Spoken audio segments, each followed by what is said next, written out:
Assalamualaikum warahmatullahi wabarakatuh. Nama saya Kastara Filza, kelas 4B.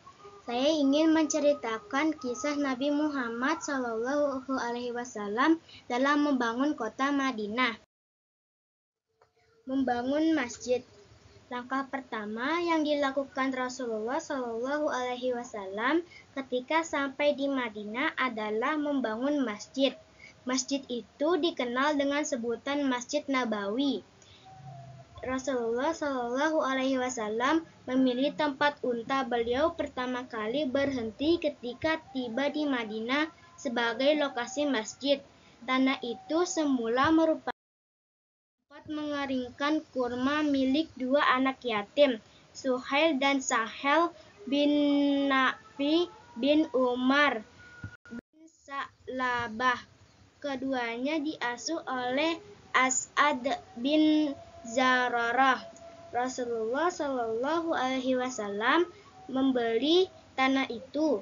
Rasulullah SAW memerintahkan menebang beberapa pohon kurma yang tumbuh di atas tanah itu. Juga memerintahkan memindahkan beberapa kuburan tua untuk membangun masjid. Pondasinya terbuat keras, dindingnya dari batu bata yang terbuat dari tanah, tiang-tiangnya terdiri dari beberapa batang kurma, atapnya dari daun-daun kurma. Rasulullah SAW bersama para sahabat bergotong royong membangun masjid. Suatu saat, beliau melihat seseorang mengangkat dua batu besar. Beliau memberinya semangat seraya menyampaikan, "Engkau mendapatkan 2 ganjar." Para sahabat bergendang dengan syair yang menggugah agar giat membangun masjid hingga selesai. SAW membangun masjid bukan sekadar tempat sholat. Rasulullah SAW membangun masjid sebagai pusat kegiatan umat Islam. Masjid Nabawi dijadikan sebagai tempat bermusyawarah untuk menyelesaikan masalah umat. Masjid juga digunakan sebagai arena latihan bela negara dan pengobatan kaum muslim. Serambi Masjid Nabawi juga menjadi tempat penampungan al-sufah, yaitu sekelompok kaum fakir miskin yang tidak memiliki tempat tinggal. Di masjid inilah kaum muslim dibina dan dididik Rasulullah SAW. Di samping masjid dibangun pula rumah Rasulullah SAW. Bahan-bahan bangunannya pun sangat sederhana. Rumah ini semulanya hanya memiliki 1 kamar untuk istri Nabi SAW, yakni Saudah. Nabi SAW baru pindah ke rumah beliau ini setelah 7 bulan tinggal di rumah Abu Ayyub al-Ansor. Mempersaudarakan umat. Ketika Rasulullah SAW dan para sahabat hijrah dari Makkah ke Madinah, tak banyak yang dapat dibawa.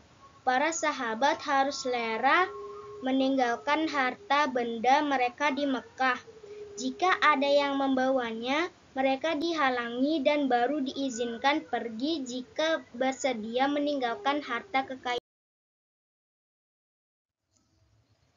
Orang-orang yang hijrah dari Makkah ke Madinah disebut dengan muhajirin.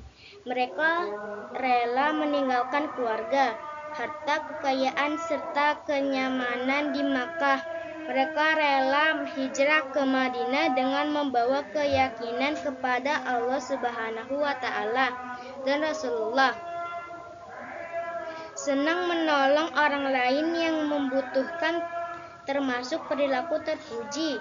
Sikap inilah yang ditunjukkan kaum Ansor. Ansor artinya penolong.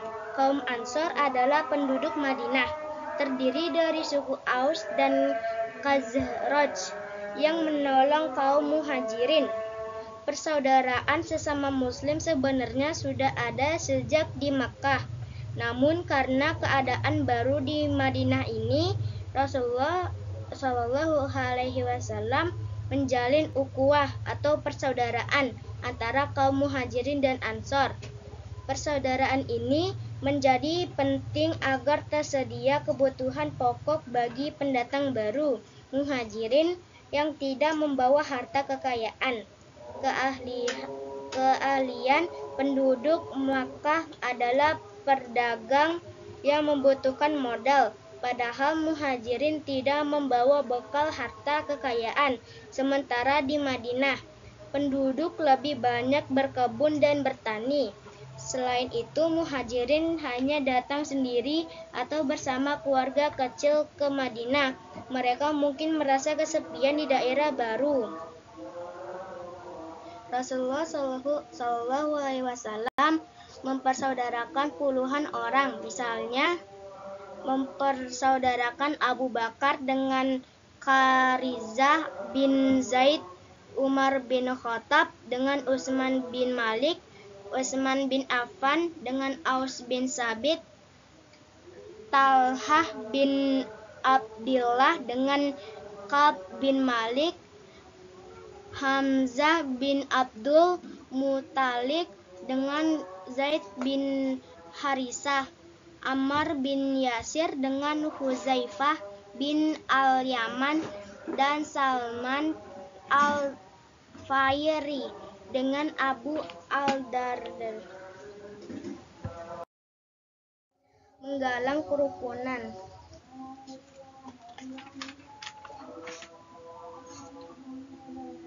Pada masa Rasulullah SAW, di kota Madinah juga bermukim penduduk beragam suku bangsa dan agama.